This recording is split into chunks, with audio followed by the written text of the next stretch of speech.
I just kicked the shit out of mirrors. Did it hurt yours too? That was fine. Okay. I got to get better microphone. Hap, how do you feel about this jacket? I love that jacket. If I had one, I would wear it. I'm not going to lie. This is a Goodwill find. It doesn't matter. Wheat. Yeah. Listen, a billionaire could have left that at Goodwill. You don't. Jeff Bezos may have had some old clothes and he just dropped them off at Goodwill. Okay, you brought up Jeff Bezos. So the first thing we're going to talk about, I do want to go over of whether or not these billionaires, I do have a piece on here, and that will be the first thing we bring up, whether or not these billionaires were really raised in like coal mines, or if Jeff Bezos and Bill Gates, supposedly like Bill Gates came from an insanely rich family. And yes. Yeah. All right, we'll get into that for 2 seconds. Okay.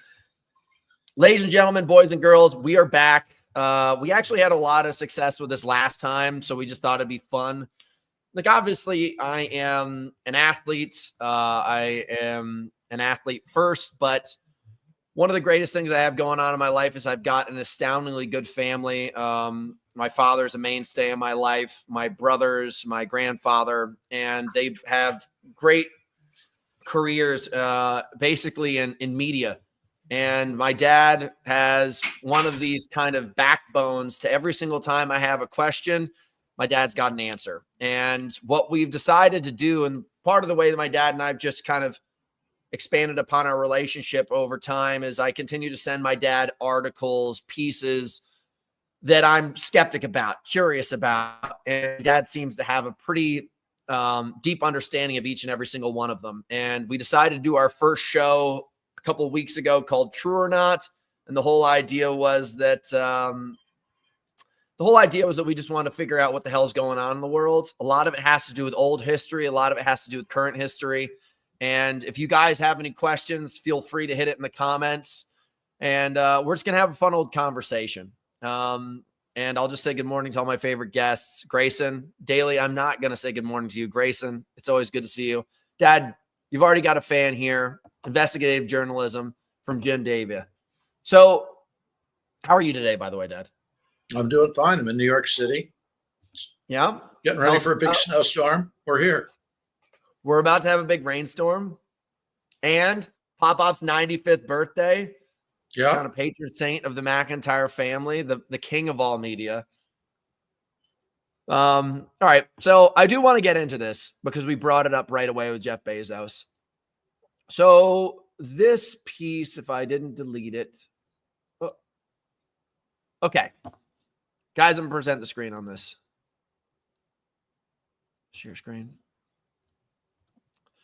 So these guys right here, they have a pretty popular podcast, and they're talking about how Bill Gates and Jeff Bezos really may have not been this guy. Like, so I'm sure you've heard the story about how Jeff Bezos, basically started his business out of a garage with a single mother, and they were kind of broke, and they were always bill to bill.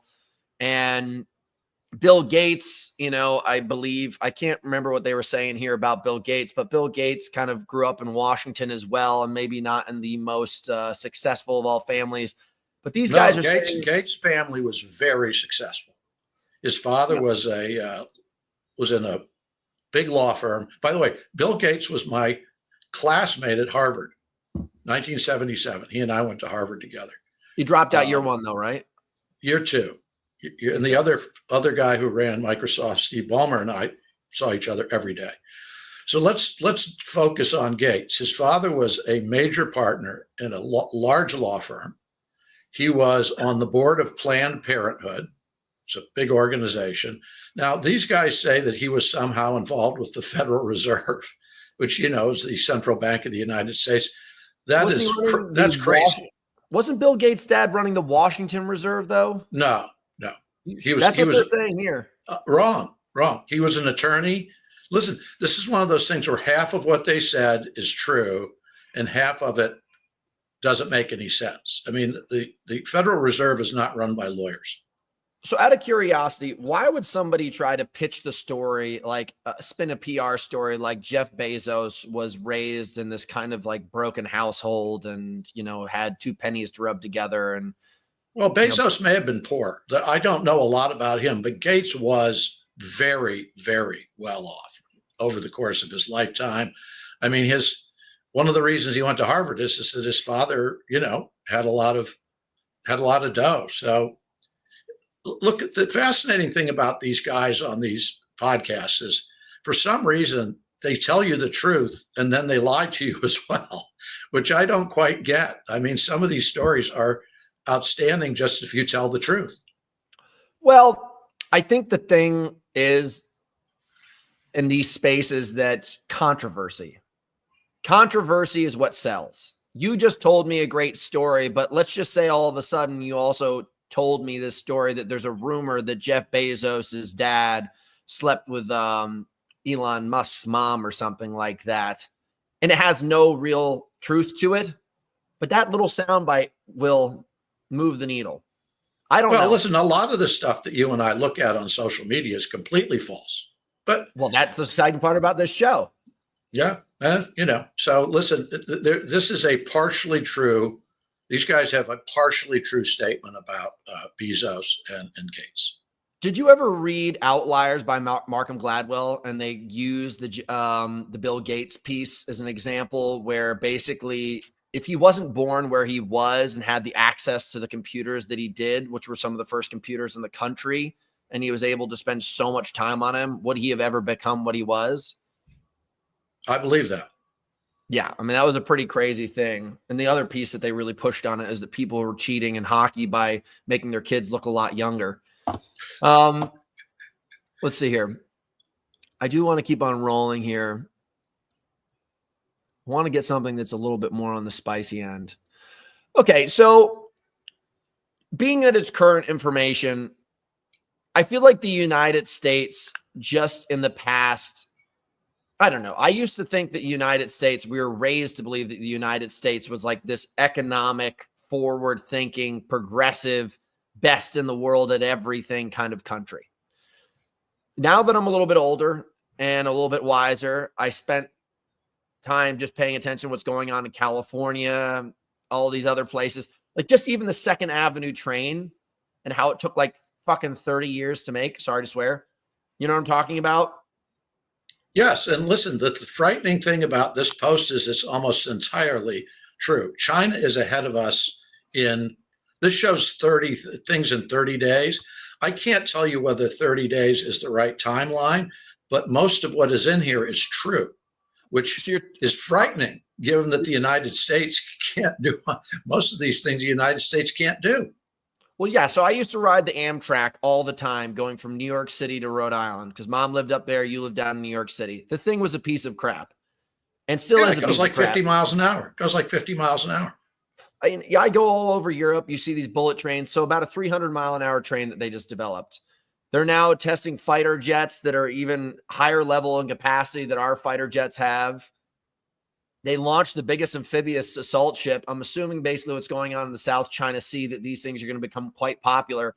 And I also did just do some reading saying that basically by the way that the ice is melting up in the north, that now all of a sudden China and Russia have these basically free trade opportunities to go over the north. So that's true. What's happened is the temperature in the Arctic Circle is now so high that the Russians can use it as a passageway for ships. Now think about what that means economically.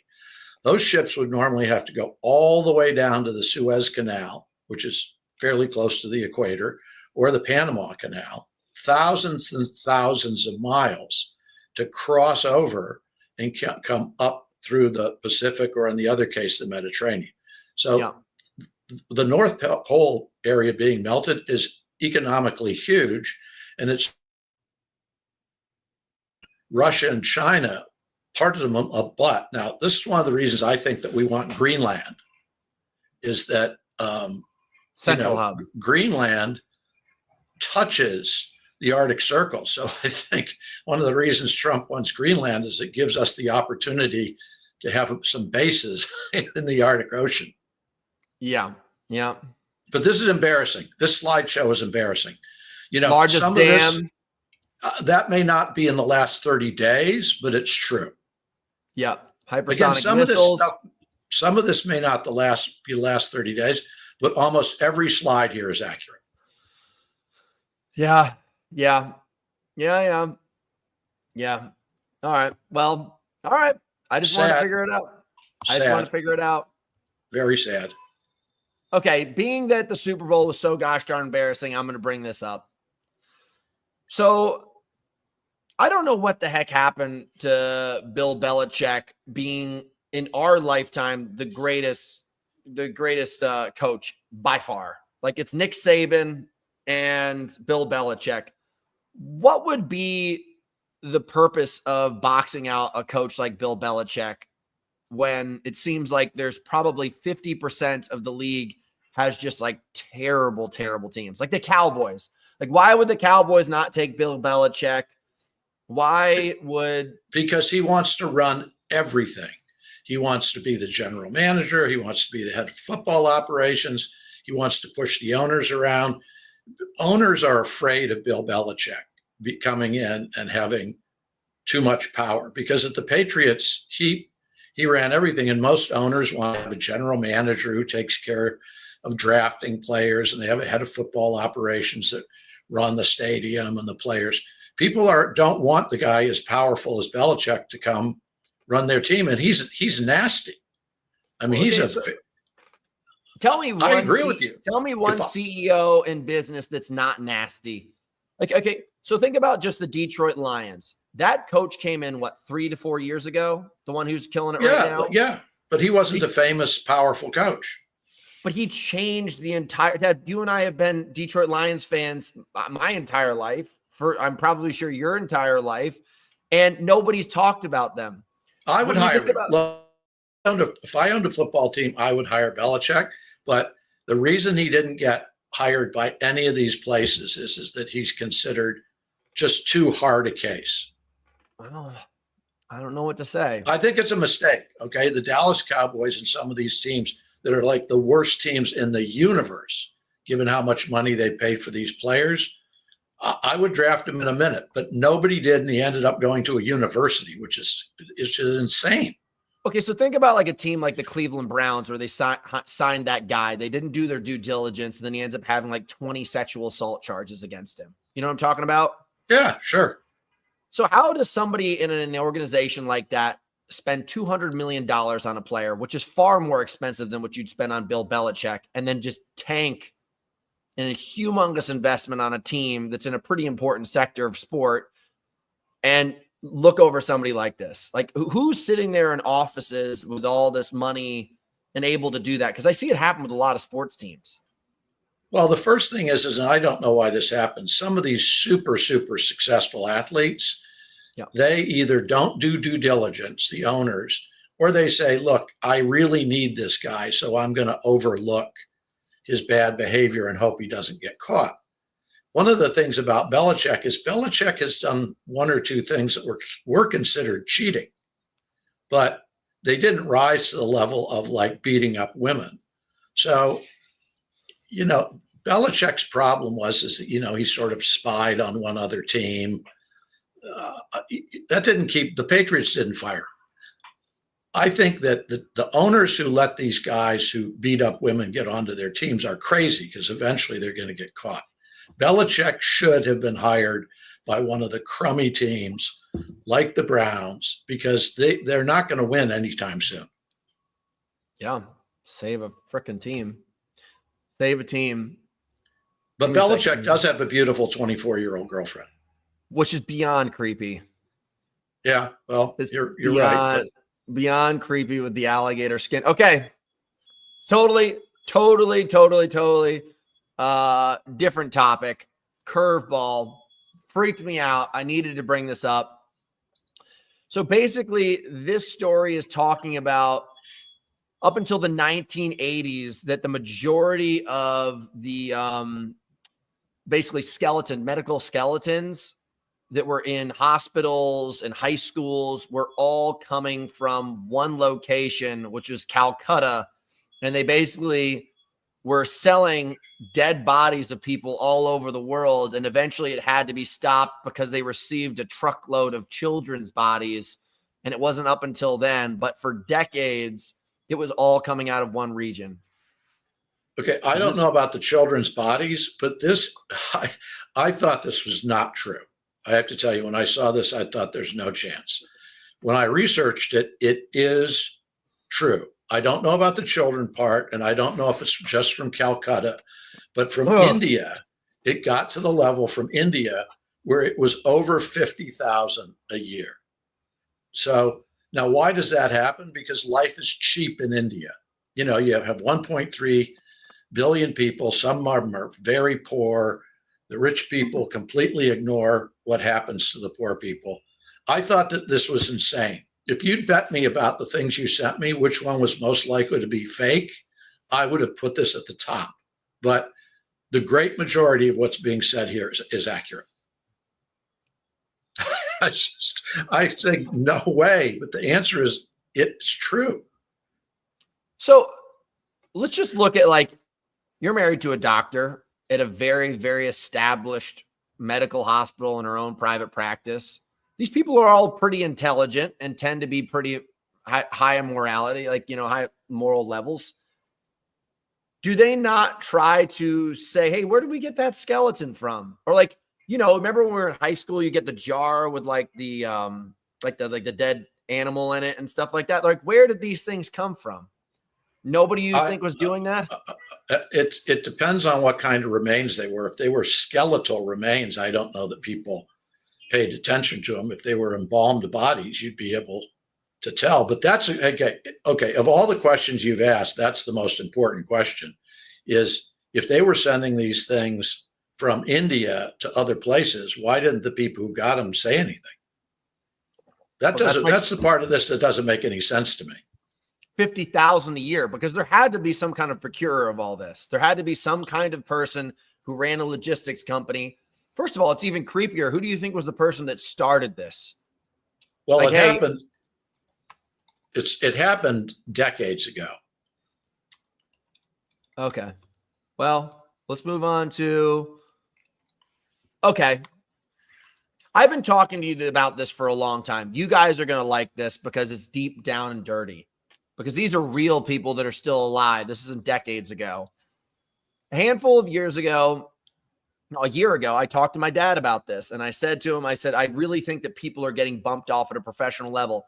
This is another case where this kid, 26 years old, another whistleblower against ChatGPT, basically just disappeared. Why do these whistleblowers always end up killing themselves, Dad? Well, let's start with what's weird about this. You see the bottom half of this video?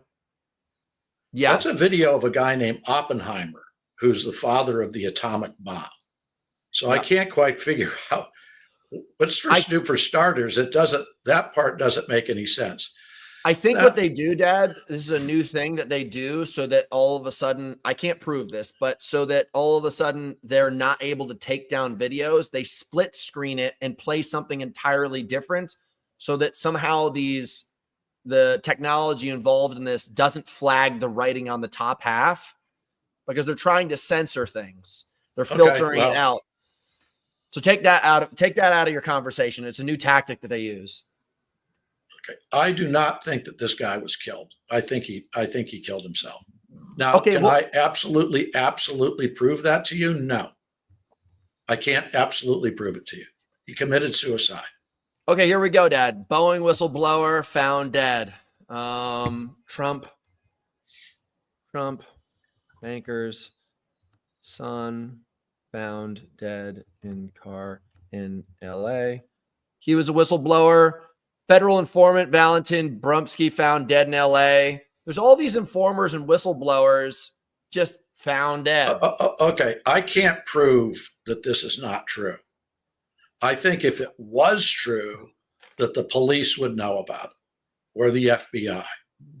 I don't think that the Boeing could kill somebody without law enforcement knowing about it. Can I prove what I'm saying to you? I can't prove it. I can't prove it. So I'm telling you, I think you're wrong, but I cannot prove that. All right. I think you're soft playing me here. Okay. I'm being soft. Yeah. How do you feel about Jesse the Body Ventura? Well, I've loved him. He's a great guy, but why is he in this video? So it's kind of weird. I It's kind like- of tracked this down. You know that I love wrestling and I love the characters involved. So Jesse was in wrestling, a movie star, and then he became the governor of Minnesota, I believe. I don't know, whatever his political Well, role okay, was. but that's He was all true. But why is he talking to somebody about the bankruptcy of AIG, which is the kind of thing you would talk about to the Wall Street Journal about, or some famous Well, he that decided doesn't match up. After he got into government, he then all of a sudden spun against government because he thought it was so corrupt. Is this true that basically the banks bailed out the insurance companies and the insurance companies ended up paying out back to the banks immediately, and several $100 billion disappeared in this case? Okay, so AIG did get a bailout of $130 billion. Yeah, that is true. Was a huge amount of that given to Goldman Sachs? Absolutely not. I think for its part in the bailout, Goldman Sachs, I think, got about $3 billion.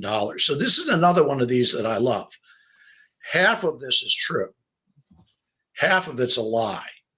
So the way that they're hooking you as a fish here is they're catching you on the part that you can look up and say, that's true.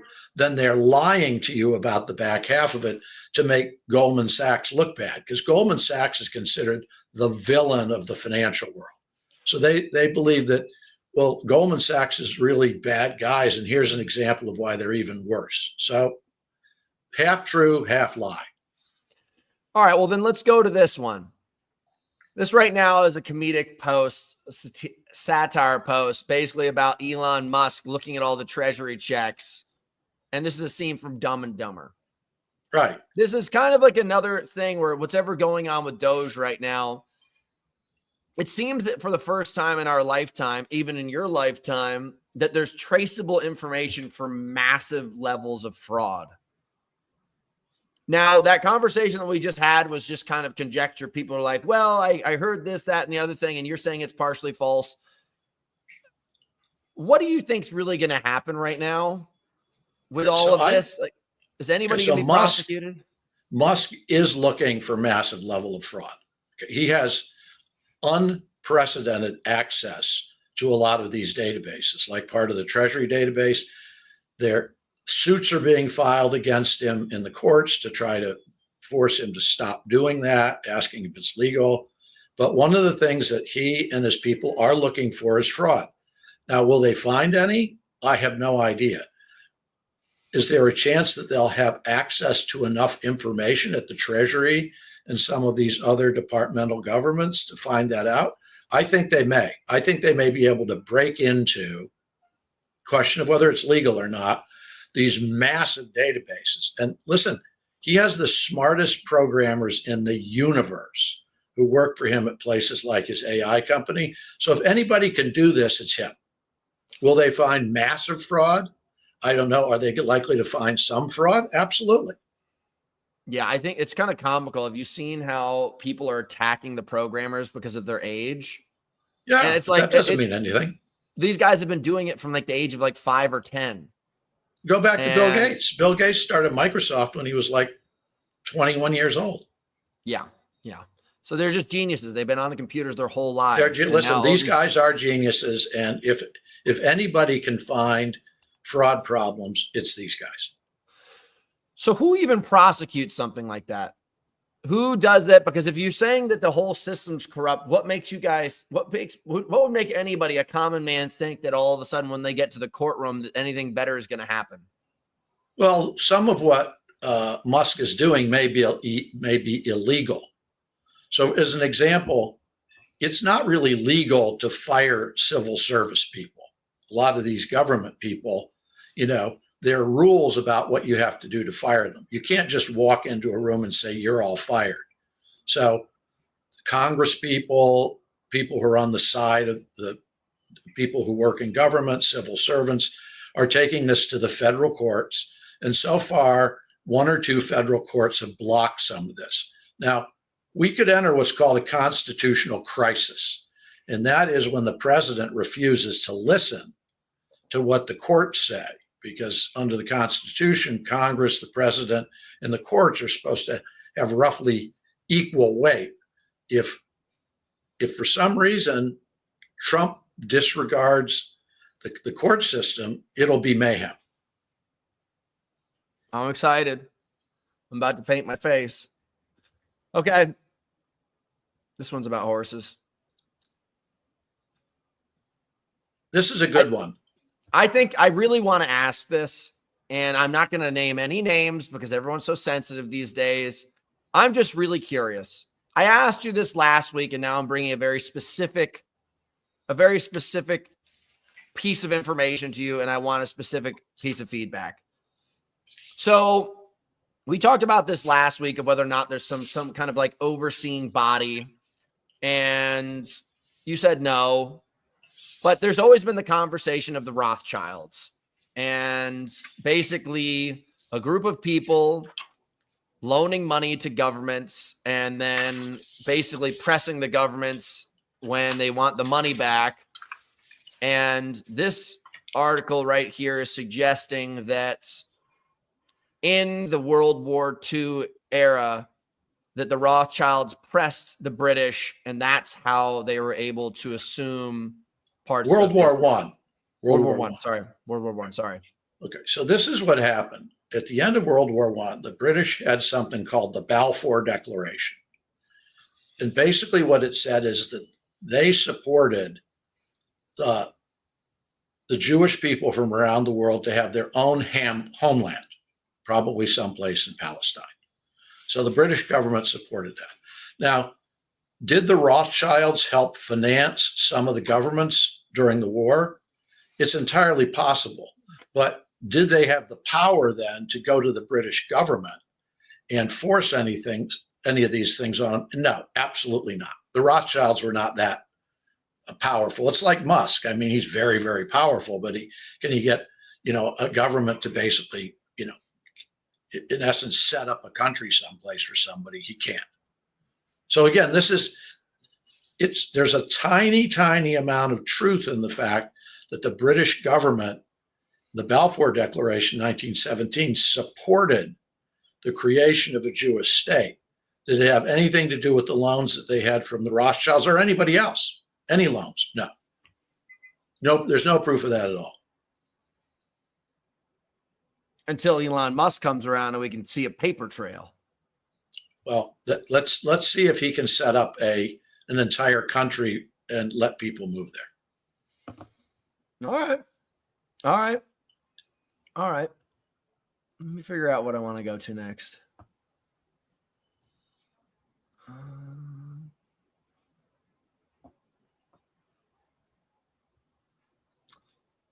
Back to another person getting killed as soon as they get cool information, Dad. How about this one? 𝗕𝗟𝗗𝗥 𝗦𝗪𝗏, an American Israeli scientist, inventor, mystic, and author. His many inventions, including steerable cardiac catheters, helped pioneer the biomedical engineering industry. True. So this guy studied the consciousness study. Yes. And basically, he was able to study consciousness used by the CIA. He came up with some information, and which seemed to be pretty gosh darn interesting, which is kind of like all these guys where they invent like the hydrogen car or something like that. And then shortly thereafter are dead. All right. So everything about his biography that you just mentioned is true. The fact that it somehow helped or didn't help the CIA is false. In other words, you read his biography. Your description of his biography is accurate. The fact that somehow the government at a high level like the CIA was interested in this, there's no proof of that. He did die in a huge plane crash, one of the biggest plane crashes in American history. Now, that's a coincidence. The guy died in a plane crash, but there wasn't any reason for anybody to kill the guy. Well, you remember when the guy who created the mRNA? Look, listen, I know you're looking for stuff on the internet, but there's as much fake stuff on the internet as there is on on social media. You can search for stuff on the internet and find stuff that's not true. But this is another example of a story that is 50% true, where they hook you in with the facts and then tell you a lie. Just seems a little bit odd that these guys all seem to die around. I know. Times. You're hung up on the fact that these people all die. It's interesting to figure out how many didn't die. Okay, here's Tucker Carlson. What's up with Tucker Carlson? Well, I have to play the audio on this. So this piece right here was basically on Tucker Carlson. He was in 𝗓𝗪𝗡, France, and he was there having meetings probably around the same time that the World Economic Forum was meeting up in Switzerland. And when he was over there, he claims that he witnessed just masses of Ukrainians spending like $1 million a day kind of thing at the 𝗟𝗵 store and everything. And he's tracking back, saying that, you know, they just came out with information that 58% of the money that was given to Ukraine over the past years of the war has gone missing. And he's saying that a lot of it's just being dispersed amongst these richer parts of Ukraine, and they're selling all of our weapons to other parts around the world, and basically we're getting ripped off. Okay, they're not selling any of their weapons anyplace, because that would be very easy to track. Now, did some of the money that go to Ukraine, was there some graft involved and some people got incredibly rich? I think that's very, very believable. Did they sell weapons? Not believable. Where do you think most of that money went? The money that went to Ukraine, where did most of it go? I would say it's not going to communications. I would say it's probably going into military. Okay, and where do they buy that? And where do they buy that stuff from? United States. Yeah. So who's making money? Well, the United States is, but they're saying well, that's my point. Well, let's just say that there's a middleman. I'm passing you a $100 bill, but as I pass you the $100 bill, somehow it gets broken into 20s and you somehow get 80. That's what he's probably suggesting. I'm suggesting to you that I think that some small amount of that happened and some people got ridiculously rich. But I don't think most of that money disappeared to individuals. I think most of it was used to buy weapons. I don't think they sold those weapons because it would be too easy for the United States. I mean, there are weapons. Tracing where they go with our satellites, you can't sell that many weapons without people telling. And a lot of that money came back to the United States and created jobs in the defense companies. So did this happen? Probably. Did it happen at the level he's talking about? Absolutely not. It's too easy for us to track our own weapons. All right. All right. What about these guys? This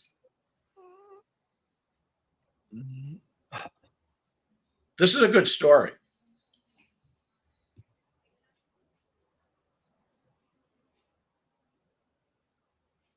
Basically, these guys are talking about how the highest amount of vandalism is coming out of the city of San Diego. And as somebody who frequents San Diego for work, San Diego is basically like Mad Max Beyond the Thunderdome meets like, you know, Beverly Hills 90210.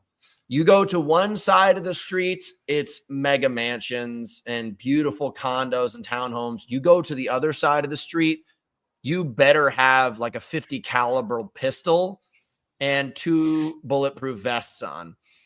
And supposedly what they're saying here is that the amount of vandalism that's happening, the CEO of Lime, he's talking about his, you know, I love Lime bikes. I love Lime scooters because I ride them all around every city I travel in the world. They're getting destroyed. And then also a lot of them are getting stolen and brought to Mexico. This is partially true. Now, I don't know about them being destroyed because I don't quite see what's the economic reason if you're a vandal to destroy them. I mean, you might as well make some money. But you do have very, very large numbers of cars and other vehicles being stolen and taken across the border into Mexico. That is true. You know, they're trying to keep track of that and arrest the people, but that is happening all the time. Now, are they these guys' bikes? I can't tell you that, but is this true in general? Yes. Is it this guy's bikes? And are they throwing them off? It's like, well, that guy throwing us. Why not just keep that and make a huge amount of money on? Well, coming from somebody who used to be a vandal when I was younger. Okay. Well, you ever seen that scene in Batman where he says Joker and he's got all the money and he's like, why don't you just keep the money? And he's like, sometimes I just want to watch the world burn, and he just throws gas all over it. Yeah. It's just one of those moments. Actually, that's not what he says in that movie. Alfred says that about the guy who was stealing precious stones. But anyway, yes, it's the same with you. Right line, different scene in the movie. But you get what I'm saying. I'm not sitting here watching Batman 10 hours a day. Okay, I do though. I go watch the 3 Batman trilogy almost every day. Every day. The majority of what this guy is saying, certainly this trend is true. Okay. I want you to go to the one about the chariot guy. Can you find that? The chariot guy? The chariot guy who made $15 billion. Oh, let me go find that. Give me a second. Because that's one of my favorites. Yeah, give me a second. I got to find it where it is. I'm going to stop presenting screen, stop screen. I got to find it. It will take me a minute because I think it was one of the first ones I picked up. Right. So as Hunter's looking for this, there's a claim that there was a guy who was a charioteer and that he won over 1,000 races, and that in today's dollars, they weren't obviously paid in dollars back then, but if you take what he was paid and convert it into US dollars, that this guy made something along the lines of $15 billion. Yeah. Whether that's exactly right or not, I can't tell you. The great majority of that story is true. When I looked at that, I said that it is impossible that this could have happened. I believe that this was false when I first. What was the name of that badass movie with the handsome actor from back in the day? Ben-Hur. When he's going around in circles. Yeah, same guy. Just fucking people up. Yeah. Ben-Hur, the chariot race in Ben-Hur is one of the most famous movie scenes in the history of films. No big deal. And everybody gets killed except Charlton Heston. But as they should. Okay, did he win over 1,000 races? Yes. If you take what he won in money back then and convert it into current US dollars, is that number exactly right? I don't know, but he did make billions of dollars in equivalent to US money. He retired, his retirement at the age of 42, 7 months, and 23 days, the champion of all chariots. That'd be such a badass name. Supposedly starting at 18. I'm not going to lie. You can read all that just as much as you want. It's true. Is every detail of it true? I don't know when he was born or when he retired, but this is a true story, which I wanted to believe was a fake. Don't you think the athletes of today should be like flogged when they don't do well? Like when Patrick Mahomes is probably making anywhere upwards of like $30 to $60 million a year. Yeah, sure. Well, the problem is that they have contracts. You can't fire them. They can be embarrassed in public by this. But listen, that's one of the reasons these athletes have gotten to the point where they get these multi-year contracts and the teams have to pay them because otherwise they go to another team. Mahomes is an embarrassment. I mean, I don't know how they lost that game by that much, but it's massively embarrassing. But does he get to keep his money? Watching. Yes. I had to stop watching because their defense was just shoving him into the dirt. But it was a bloodbath. I think that after watching that, I recognized through this loosely paying attention for the season that basically they kind of skated through the season with a lot of lucky wins. The Chiefs. Yeah, they did. And all of a sudden you go up against a team that's just fucking juiced to the gills with just adrenaline. And for all the knuckleheads who think that Mahomes is as good as Brady, forget about it. If you think that's true, you're a knucklehead. I've never seen in my entire life a Super Bowl game with that level of domination. Like every time they snapped the ball to him, he was in the dirt within less than 3 to 5 seconds. I think their total net 2, yards for 3. the first half was 23 yards. Yeah, they never got the ball. They never got the ball. And like, I don't get what's going on. Like, I'm a fan of sports. I'm an athlete myself. I've worked my ass off for my whole career, and you've known me throughout the whole thing, obviously, as my father. Like, I've been getting paid pennies. Like, I got a $100 gift certificate for setting the world record in high rocks 2 years ago. Like, I don't get paid very much. And when you watch these guys just getting these massive contracts, like the footballers are the worst. The guys over in the UK. Yeah. They just, Listen, your problem is you went into the wrong sport. That's a you problem. Well, You could have okay. you could have gave me a pair of shoes and we could have been doing something way different than this shit. I made a mistake. If I'd started you in football, you'd be one of those guys. You'd get a huge contract for $100 million, and then you buy your parents a house. So I didn't get that. Yeah, I have a mortgage. If I hadn't screwed up, then I'd have a house without a mortgage. It's all right. High Rocks is on the up and up, baby. It is. But it is crazy. It is crazy because you look at this right here. It's like, obviously horse racing back in the day was probably top 3 sports, maybe if not the #1 sport. And obviously it's going to be crazy. Like back then, you know, you want to be best friends with the guy who's killing it. And he's probably just getting handed like suitcases, if not rooms full of gold every single time he wins. Because back then I feel like there was no bank. It was just really crazy kings doing whatever the hell they wanted. I can see how these guys got paid so much back then. Now, yeah. I don't get it at all. Sure you do. I don't. Sure you do. Do you know how much a guy? Don't.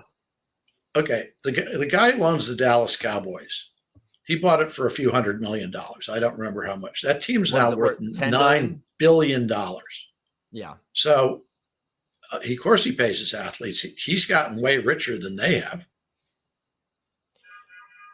I agree. I agree that the people at the top are getting really, really rich. Like, don't get me wrong. It's just crazy to me when you're like that guy that we were talking about earlier for the Browns. You're just giving this guy this humongous paycheck, and he's 22 years old. Like, you saw the same exact thing happen with what's the name of the guy who used to kneel down and he used to pray to God all the time from the Gators? Colin Kaepernick. No, Dad, you're talking about the wrong guy. I'm talking about the guy who was like super Jesus fan. He would kneel down and pray to Jesus. He's from the Florida Gators. Somebody help me in the notes here. Tim Tebow. Oh, yeah, sure. Tim Tebow had one good season with Denver. Yeah, and then he just got murdered. And you invest all this money in a child going into the big boy leagues. And then all of a sudden, no offense, Tim Tebow. It's just like, these are the facts. And then all of a sudden you got this guy who plays for Jackson, who's like a multiple-time Heisman Trophy winner, and he plays for the Jackson Jaguars, and he's just getting annihilated. Right, and then Brady was like the 1800th draft choice. Exactly. I think there should be some kind of, you know, hey, like we're gonna have like an ascending ladder with bonus structures. I just think these guys get paid so much money. It's crazy. They can get away with it because the teams want them. Baseball too. Oh. You're making me sick. Wrong I don't think sport. anybody watches basketball anymore, so that's not even worth talking about. No, we don't want to talk about that one. Violent Truth comes out. Let me see something.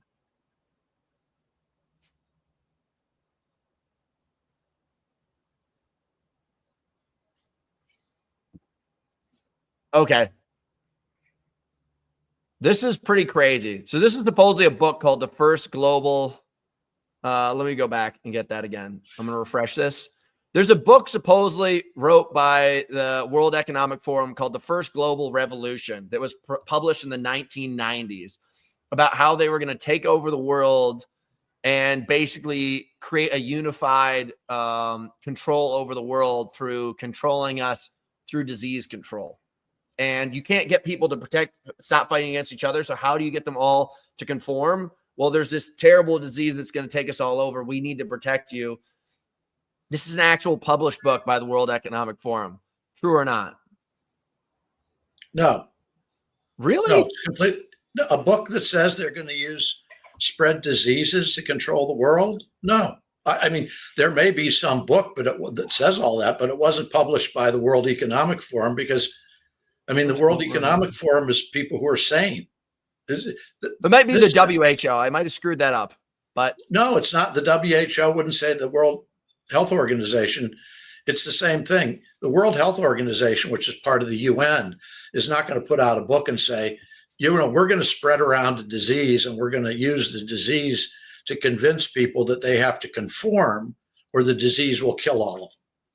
Well, that'd be like saying that COVID-19 was released by the Chinese to kill enough people around the world so that China could take over the world. I don't know. It seems to be right here, Dad. That could be anything. I can put something on your screen and scroll through it. Government capacity. I'm going to read this book because I got some free time coming up. I got to fly to Australia, 14 hours. Yeah. I'm going to finish this thing, guys, and I'm going to come back and save you all. Because my dad doesn't just. You could be like Tim Tebow. You're better off reading the Bible while you're on the plane. Okay, help me out here for a second.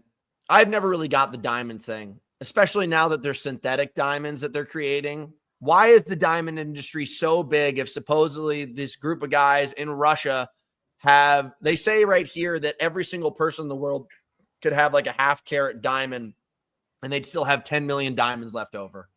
Why, if there's such an abundance of diamonds and now there's synthetic diamonds, is the diamond industry so pumped up? Because it isn't value created off scarcity.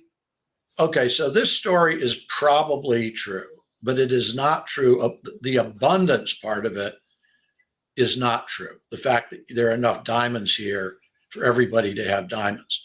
But there is a collection of diamonds that the Russians have been selling very quietly into the global market.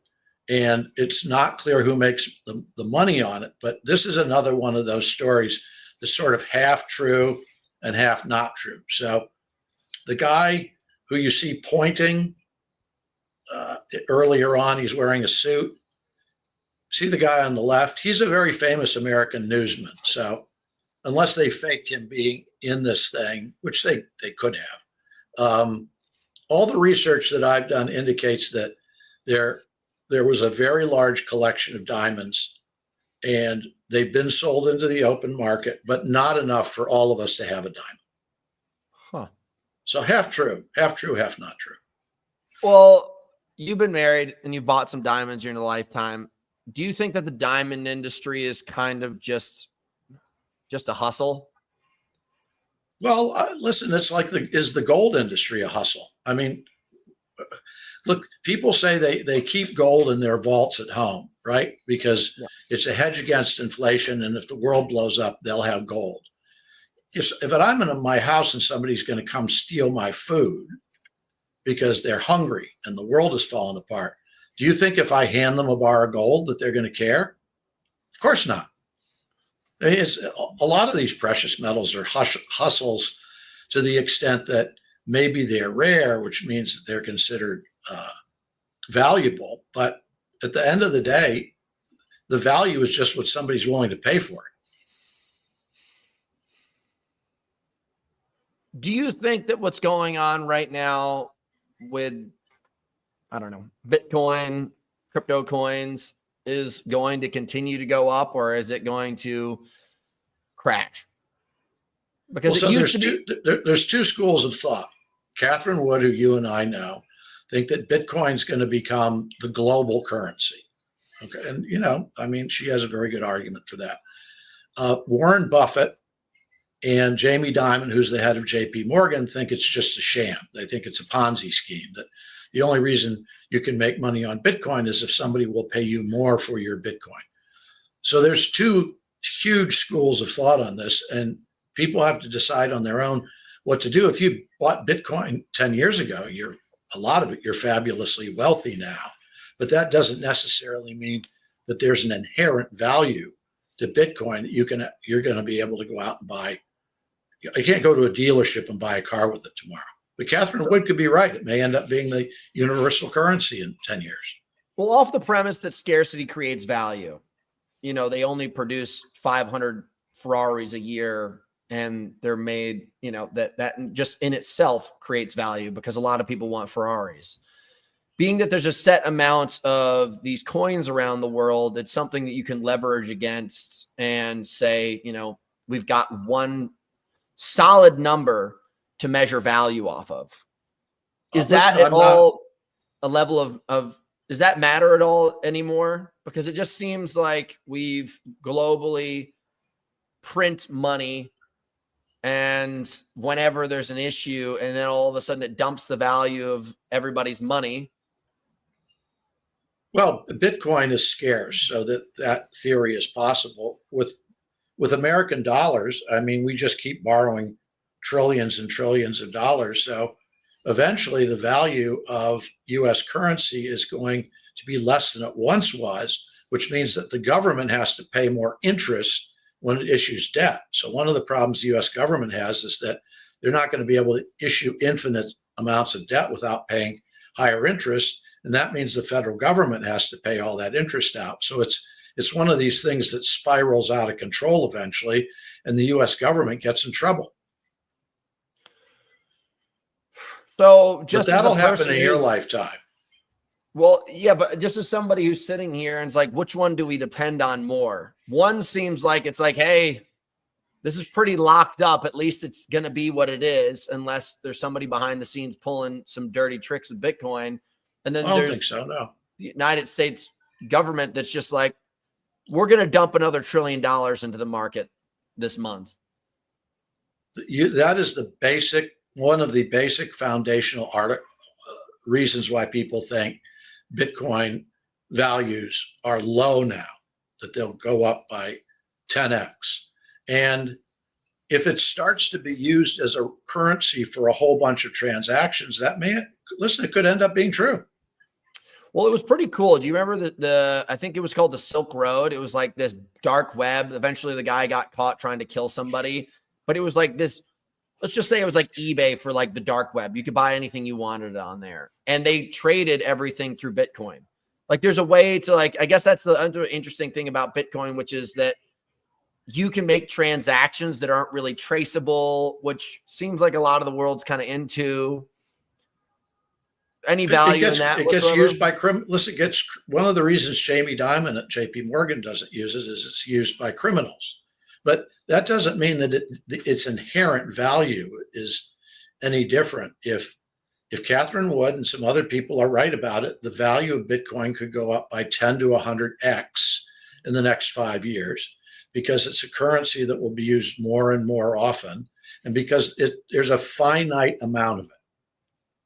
It's not like the US where we can just print dollars. You can't do that with Bitcoin. So with something that's like the NVIDIA thing going on here, where all of a sudden it was considered the most valuable asset in the entire world, is there something that basically in the near future that could all of a sudden completely undercut Bitcoin? Not that I can think of, no. Because a while ago, you said that about 3 months ago, nobody would have said that about NVIDIA with what's going on with AI, but they just got freaking their legs chopped out from underneath them. They did. Listen, the stock maybe dropped 10% and it's still like worth $3.3 trillion. So I wouldn't call that the stock is still up like 178% in the last year. It corrected some, but I wish that I'd bought it a year ago. Well, just saying, could all go to shit. Could all go to shit. Let me see if there's anything else of interest that I really wanted to tackle. That's just about China kicking everyone's ass again. Oh, you know, the one I like is that China can make these roads using robots. Okay, so you bring it up again. I cannot get to LAX on Thursday to come and see you because, you know, the fire happened a month ago and the roads are clear. Now they're saying, hey, we need to work on the structure of the road again and make sure it's safe for people to drive. It's 30 days later in the richest city in the country, and China over here is creating 100 miles of highways within like a week with AI-based machines. Are we just they use GPS? Country? True, absolutely true. So it's one of the reasons why China is ahead of us in so many areas. So what holds a place like California back from being able to just fix this road and move forward while China is creating 100 miles of road? The stretch of where the damage is maybe 15 miles. Bureaucracy. China is a totalitarian government. If the government wants to build roads using these things, they don't have to call anybody on the phone. They don't have to take anything to the state legislature. They don't have to talk to the commissioners of LA County or the mayor or Newsom or anybody else. They just do it. In the United States, people can argue about these things indefinitely. Politicians, the guys who have the machineries, they give some money to politicians to hope that they vote for it. I mean, that's one of the reasons in the United States that you have problems with innovation is that it becomes political. In China, you showed that other thing, the 30 things that have happened in China in 30 days. Those all happen because the government just, okay, we're going to do it. And nobody can argue with it. Yep. Well, I'm excited to be leaving the country for a little while. Not because I don't like America, but I'm just going to go see what else is going on in the world. One of my pit stops is Dubai. And Dubai literally it was built off of dust and sand in the past like 20, 30 years and is now one of the greatest cities in the world. California has become one of the worst cities in the world, states in the world in the past 30 years. But I'm quite excited. Guys, it was really awesome to share this with you today. I think these are the highlights of my weeks. I could talk about exercise science all the time. You guys all want to learn about sports and horses crushing people, but these are the exciting things to me, and I appreciate you sharing it with us again, Dad. Anywhere you want to push people towards as we get out of here? You can go to @DougMcIntyre. There you go. And now you've got your own picture on Instagram, I see. Yeah. It's a big deal. It's a very, very big deal. Anything that's going on, any interesting articles or things you're working on that people might want to read? Yeah. You can buy for less than $10,000, you can now buy an EV in China that has as good a self-driving car as a Tesla. And a Tesla costs $50,000. The Chinese now rule the EV industry. If they let EVs into the United States that were made in China, Ford would go bankrupt. We have 100% tariffs on Chinese EVs. That's still 50%, less than 50% the cost of any of these. I'm just saying to you, it's basically locking them out. If you let the best EVs in the world, the least expensive EVs in the world into the United States, the car companies here would get crushed. China makes awesome EVs, and they have awesome self-driving cars. It's like what you're talking about. I'm sure the government in China subsidized some of those companies to do that. In the United States, the United States cannot write Ford a check. So Ford has to figure it out on their own. And, Ford's a bunch of knuckleheads. Yeah, but they do these huge bailouts all the time. By the way, you had a great one earlier, and that is the fact that Henry Ford I was attacked the Jews for many decades. And that is a true story. I didn't want to bring it up because everyone's so sensitive these days, but I'll bring it up. Look, it should be brought up. It tells you what powerful people can do in the United States. Henry Ford I was a huge anti-Semite. I got to find it. Well, even if you don't find it, that story that you had about Henry Ford, even if every single detail wasn't right, he was one of the worst anti-Semites in history. Shit. Why would something like that happen with one of the most powerful people in the United States? I mean, I told you about this. I think Grant pushed them out of Virginia and Kentucky, and then you got Ford. Is it just something that's like some kind of vendetta because somebody pissed them off? Or why do you have somebody who is probably Henry Ford was the most powerful person in the country at the time? Yeah. So here it is from PBS. Henry Ford's anti-Semitic views echoed the fears and assumptions of many Americans in the late 19th and early 20th century.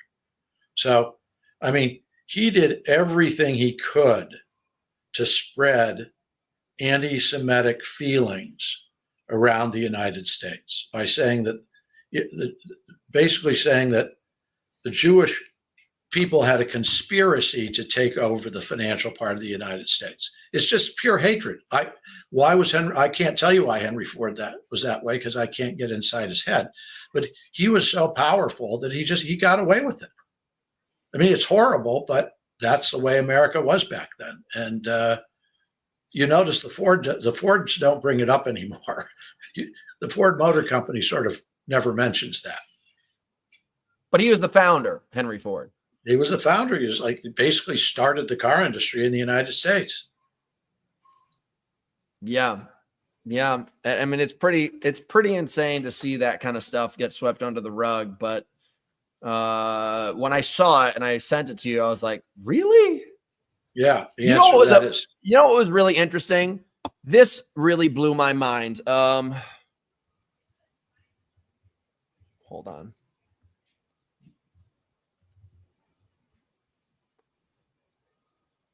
So I've been reading, I was reading a book about the Revolutionary War.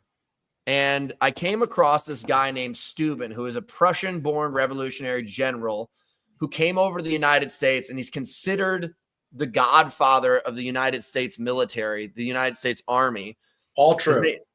And nobody talks about this guy. And I just think it's pretty crazy. So you got this guy named Steuben who supposedly saved George Washington because the army. He did. What was the name? True. In Fredericksburg, the military there was such a mess that he completely trained them up. He cleaned everything up, got them into fighting shape, which completely saved the United States. And nobody talks about this guy. Like, how is that possible? You got Patton, you got all these great soldiers in history. This guy never gets talked about. This was the most important war in American history, and it's what started the United States, but nobody talks about this guy named Steuben. I think you could say he bailed out George Washington.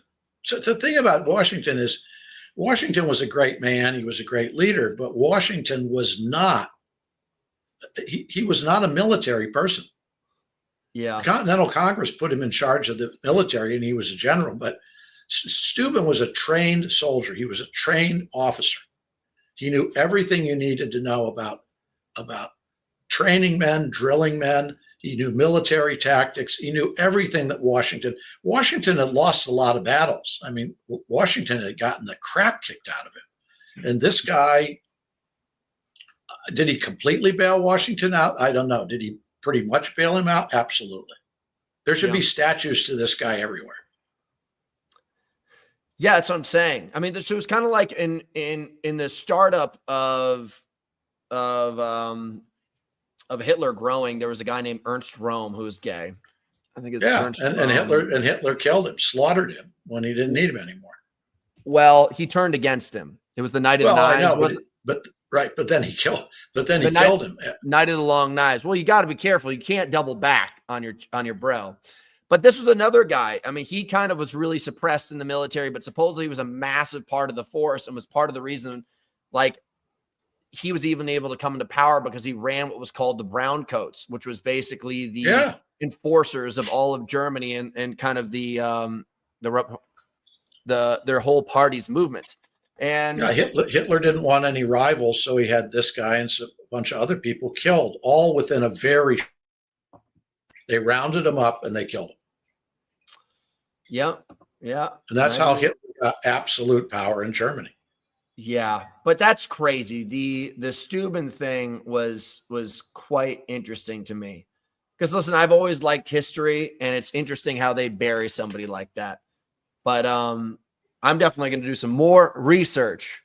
All right, I'll see you again in a week or two. Actually, I'll see you for Hunter's grandfather's 95th birthday in 3 days. I'll see you in Detroit, Michigan, Hunter. All right, Pops. Love you. Guys, thanks for tuning in. We'll catch you soon. So long.